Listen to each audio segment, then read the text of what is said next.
Student, welcome to my online classes.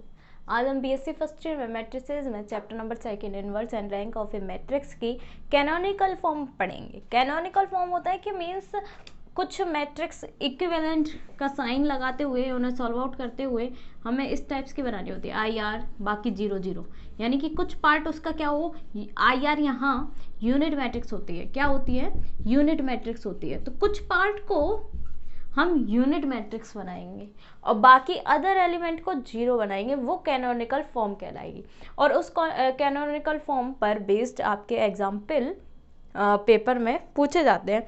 तो आज हम इन्हीं पर चर्चा करेंगे और कुछ थ्योरेटिकल पार्ट है वो आपको मैं बता देती हूँ कि क्या क्या थ्योरेटिकल है। पूछा कुछ नहीं जाता थ्योरेटिकल पार्ट में से, जो डेफिनेशंस होती है वो पीछे आ चुकी हैं, LILD की और भी वेक्टर्स की, इस टाइप्स की क्वेश्चंस आ चुकी हैं। तो वो सारी चीज़ उनमें से छोटे क्वेश्चन पूछे जाते हैं, लेकिन फिर भी मैं आपको लिखवा देती हूँ उसमें। एक तो है नॉर्मल और canonical form of matrix.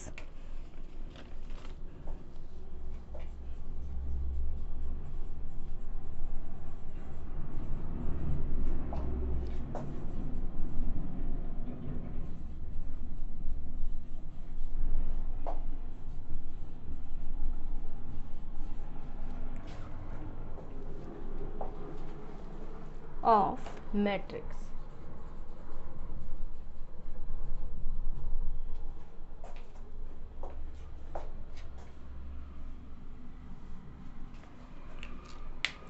Normal और canonical form of a matrix, इसमें कुछ थ्योरेटिकल पार्ट है वो लिखिए। Y mean of a sequence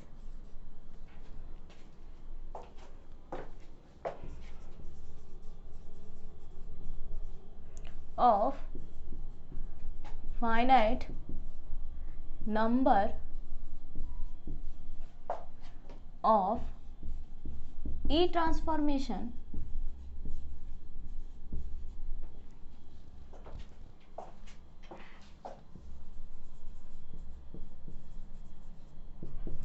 every matrix of order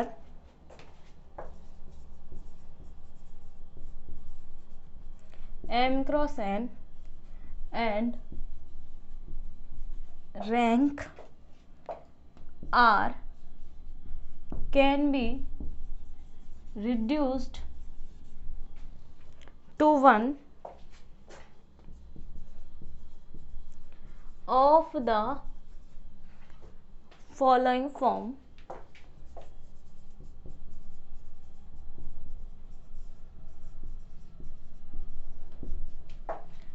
IR 0 0, दूसरा है IR 0, थर्ड है IR एंड 0, फोर्थ है IR। Where IR is a unit matrix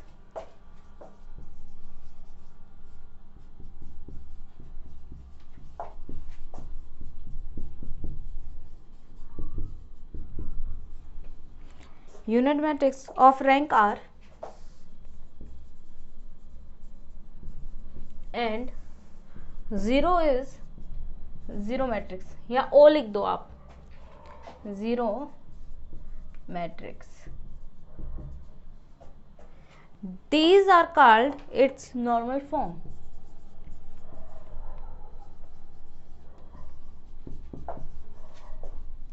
Its normal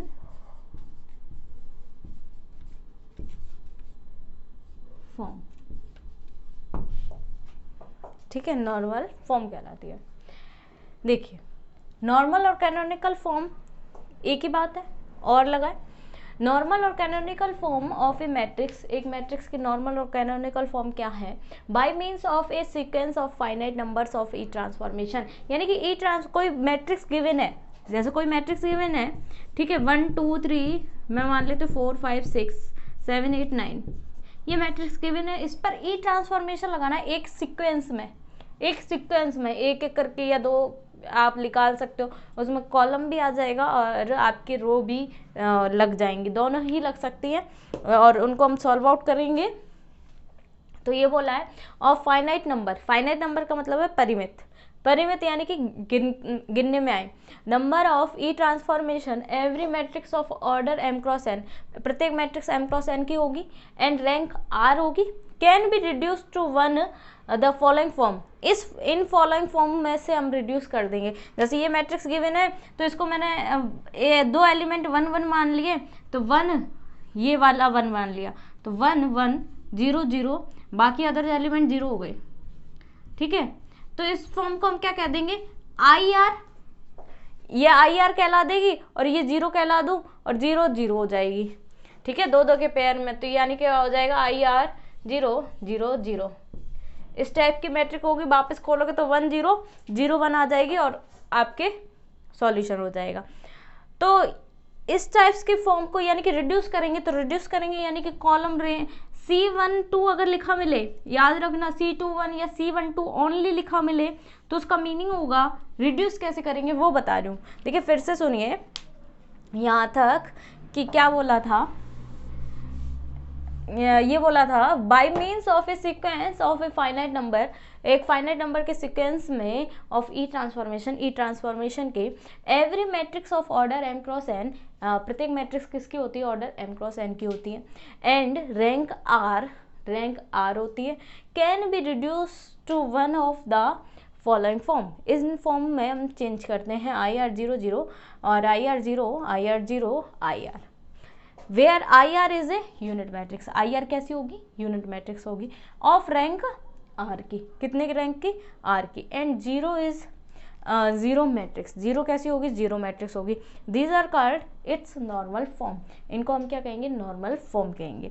ये फॉर्म कैसे रिड्यूस होगी, तो ये मैट्रिक्स लेंगे, इसकी इक्विवेलेंट मैट्रिक्स बनाते जाएंगे और आ जाएगी IR0 0 0 और IR0 0 0 आएगी। अब इनको रिड्यूस करने का पैटर्न होता है कि R2 में से माइनस कर दो R1 या C2 में से माइनस कर दो C1 या यहाँ संख्या का मल्टीप्लाई करो और फिर माइनस करो। तो हमेशा याद रखना इनको हम किस तरीके से लिखेंगे, अब इस फॉर्म में लिखेंगे। देखिए C21 अगर लिखा मिल जाए तो इसका मीन होगा C2 को इंटरचेंज किया है C1 में, यानी C1 की जगह C2 आ गया, C2 की जगह C1 आ गया। दूसरा अगर आपको ऐसे पहले लिखे यहाँ पर -2 तो इसका मतलब होगा C2 की जगह जो पहले लिखा हो मिले तो C2 की जगह हमें क्या लिखना है, C2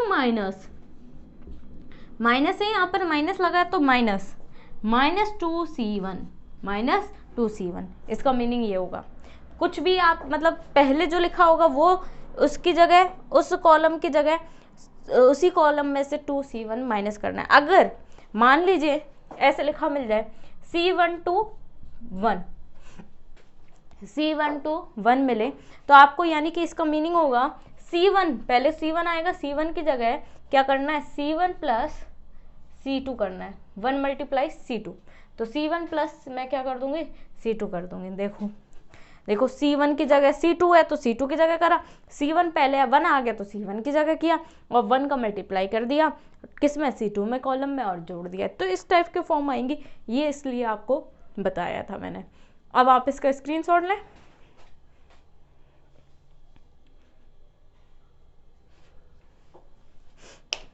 अब देखिए हम पढ़ते हैं आगे नेक्स्ट।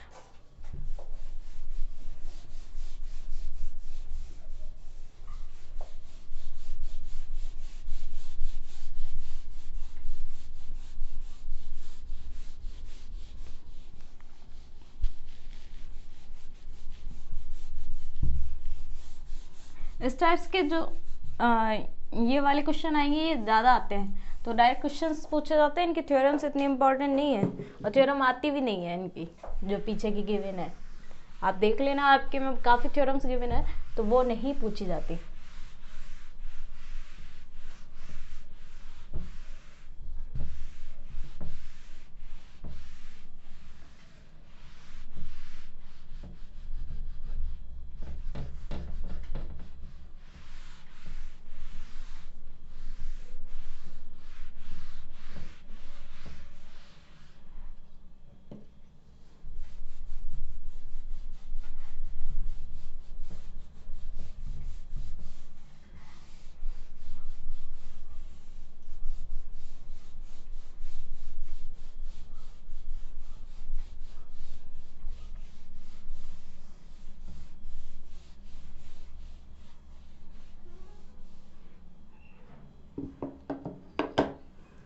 अब देखिए नेक्स्ट हमारा टॉपिक है एशलन और triangular form of a matrix.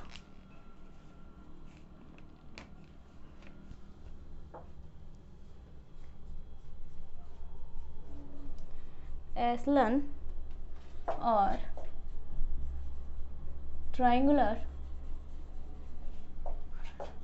Form of matrix.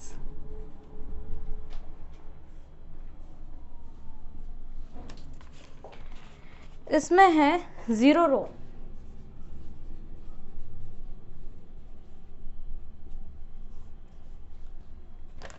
if all the elements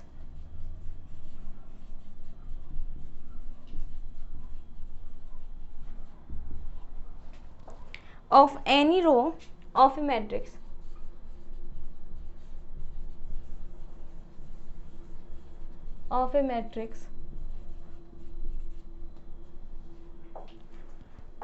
then that row is called 0 row. But if same or all the elements of a row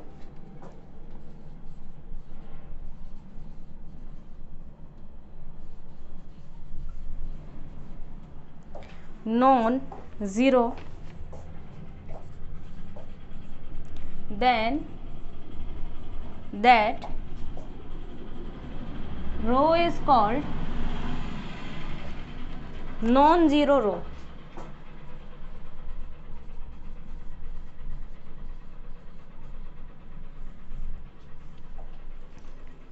इसमें कुछ points और हैं वो लिखा दें। Any or all the 0 row should be alter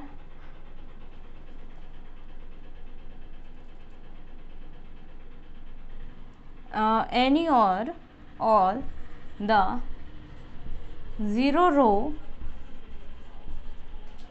should be after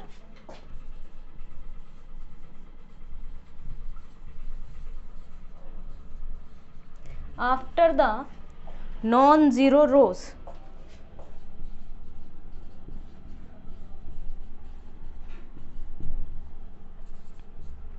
The number of 0 should be increasing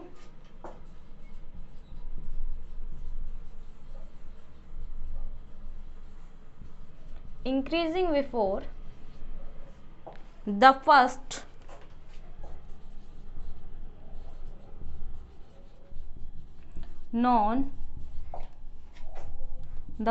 non-zero element in the first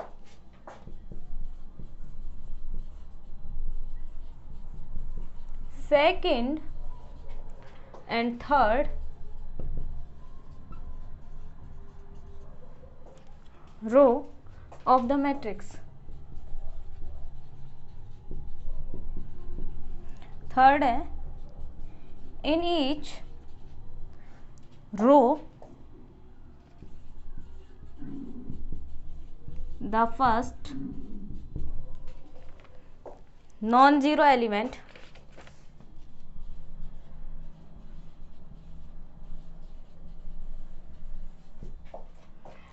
should be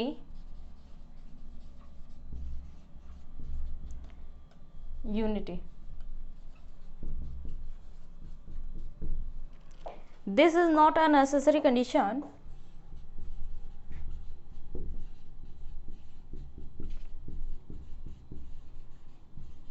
Necessary condition,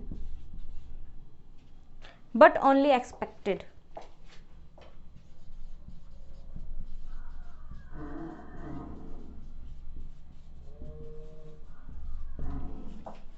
example देखिए,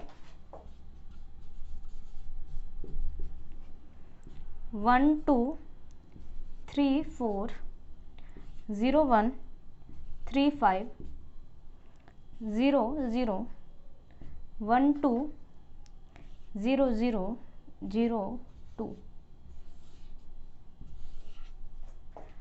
third condition है आगे 0 1 2 3 0 0 1 -2 0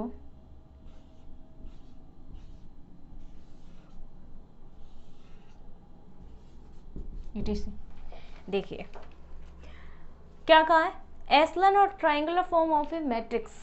एस्लन और ट्राइंगुलर फॉर्म क्या, किसी matrix की एस्लन और triangular form. Triangular form का मतलब है कि जो डायगोनल के एलिमेंट 1 1 1 बना लो और कुछ एलिमेंट्स को छोड़ के और उसके बाद जीरो बढ़ते हुए क्रम में हो, 1 0 फिर 2 0 3 0, यानी कि बढ़े घटे नहीं, ठीक है। और नॉन जीरो एलिमेंट्स के नीचे ही हमेशा क्या आते हैं, जीरो आते हैं। ये है आपके एस्लन और ट्राइंगुलर फॉर्म मेन।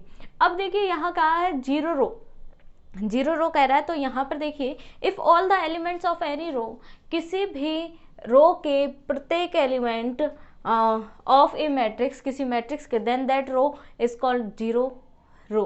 क्या हो, of a matrix, if all the elements of any row of a matrix, एक लाइन इसी में और आएगी, ऐड करना पड़ेगा आपको, यहाँ आएगा if all the elements of a row of a matrix then that row is called zero, are आएगा of any row elements are zero, यहाँ लिख लेना zero of any row of a matrix, किसी मैट्रिक्स की, then that is called zero row, यानी प्रत्येक element क्या हो, जीरो हो जाए तो जीरो रो कहलाएगा। बट इफ सेम और एंड ऑल, क्या बोला है, लेकिन यदि कुछ सम, यहाँ आएगा सम, सम और ऑल द एलिमेंट्स, या तो कुछ या प्रत्येक एलिमेंट्स किसी रो के आर नॉन जीरो, क्या हो, non zero, then that row is called non zero row. ये तो सिंपल सी बात है कि अगर कोई रो है या कॉलम है तो आपको मालूम है अगर प्रत्येक एलिमेंट जीरो है तो वो जीरो रो या जीरो कॉलम कहलाएगा। अगर कुछ एलिमेंट को छोड़ के बाकी एलिमेंट जीरो हो जाते हैं, यानी कि कुछ एलिमेंट 1 2 है या फिर सारे एलिमेंट 1 2 3 4 ऐसे हैं, तो वो क्या कहलाएगा, नॉन जीरो रो कहलाएगी। अब यहाँ पर कुछ कंडीशंस हैं, उनको हमें फॉलो करना है। Any and all are the zero rows should be after the non zero rows, non zero rows के बाद ही आए जीरो रो। देखो नॉन जीरो रो ये वाली है इसके बाद आई जीरो रो, तो ये फर्स्ट कंडीशन है। सेकंड कंडीशन बोल रहा है the number of zero should be increasing before the first non zero element in the first second third row of the matrix, यानी कि जो नॉन जीरो रो है उसके बाद जो जीरो है वो बढ़ते हुए क्रम में होने चाहिए, 1 2, मतलब कि कहने का मतलब है 1 2 3 इस टाइप्स के बढ़ते हुए क्रम में होना चाहिए। थर्ड पॉइंट कह रहा है in each row the first non zero element should be unity, पहला एलिमेंट हमेशा 1 हो, कह रहा है, लेकिन यहाँ पर तो नहीं है, यहाँ पर तो 1 है, जीरो है, तो यहाँ पर ये वाला एलिमेंट फर्स्ट मान लिया जाएगा। तो ये बोला है कि फर्स्ट एलिमेंट 1 हो, यूनिटी हो जाए, और ऐसा कुछ मतलब हमें यही करना है, मेन सवाल में हमें यही करना है कि पहला एलिमेंट 1 1 बनाओ, यानी IR फॉर्म में निकालो तो आपको इजी पड़ेगा। This is not a necessary condition, यह आवश्यक कंडीशन नहीं है, बट ओनली एक्सपेक्टेड, लेकिन एक्सपेक्टेड यही की जाती है कि पहला एलिमेंट आपका क्या बन जाए, 1 बन जाए, और कोई ज़रूरी नहीं है कि प्रत्येक सिचुएशन में ये 1 ही बने। तो ये था इसके फॉर्म क्या है, एस्लन और triangular form of a matrix. अब आप इसका स्क्रीनशॉट लें।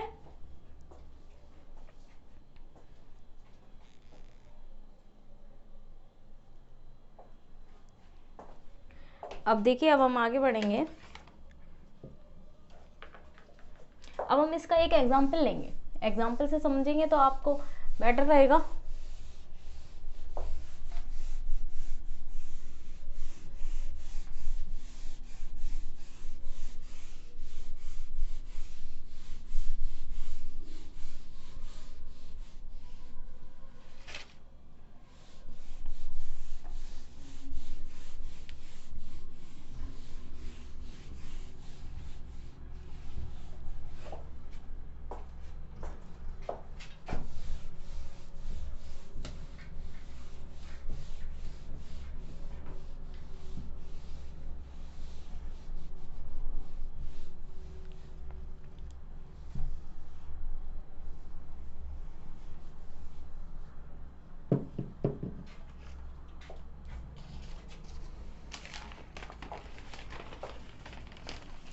देखिए एक एग्जाम्पल है,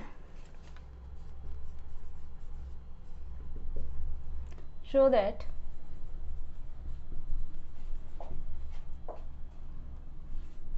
0 1 2 -2 4 0 2 6 2 1 3 1 2 1 3 1 is equivalent to 1 0 0 0 0 1 0 0 0 0 0 0 0 1 2 -2 4 0 2 6 2 1 3 1। इसको इक्विवेलेंट टू यानी कि इक्विवेलेंट का साइन आएगा और हमें इस फॉर्म में लेके आना है। किस फॉर्म में? देखो आई आर है, ये क्या है? आई आर है। कितने का है? 2/2 का है, यानी कि यूनिट मैट्रिक्स है, बाकी 0 0 0 है। यानी कि इसको मैं अगर मैं दिखाऊं तो आप ये लिख सकते हैं आई आर 0 0 0। ठीक है, 2/2 की है, प्रत्येक मैट्रिक्स 2/2 की है, यानी कि 0 अगर 0 मैट्रिक्स भी बोलो ना या नल मैट्रिक्स बोलो तो 2/2 की है ये। ठीक है, 2/2 की है, समझ जाओ आप कि 0 आपको अपने हिसाब से लगाना है। अब देखिए हम सिचुएशन लेते हैं तो कैसे सॉल्यूशन करेंगे। इनका सॉल्यूशन होगा लेट ए इक्वल, हम इसको लेके चलेंगे 0 1 2 -2 4 0 2 6 2 1 3 1। अब ऐसा क्या करें कि यहाँ 1 आ जाए और यहाँ हमें 0 चाहिए ना, 0 चाहिए तो पहला एलिमेंट 1 बन जाए। तो मैं क्या कर दूँ, C2 और C1 को आपस में एक्सचेंज कर दूँ, C12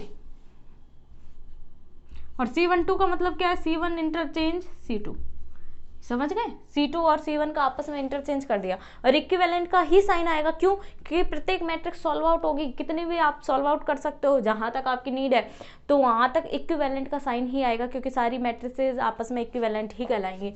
अब देखिए यहाँ क्या आएगा, 1 0 1 0 4 2 2 2 3 -2 6 1।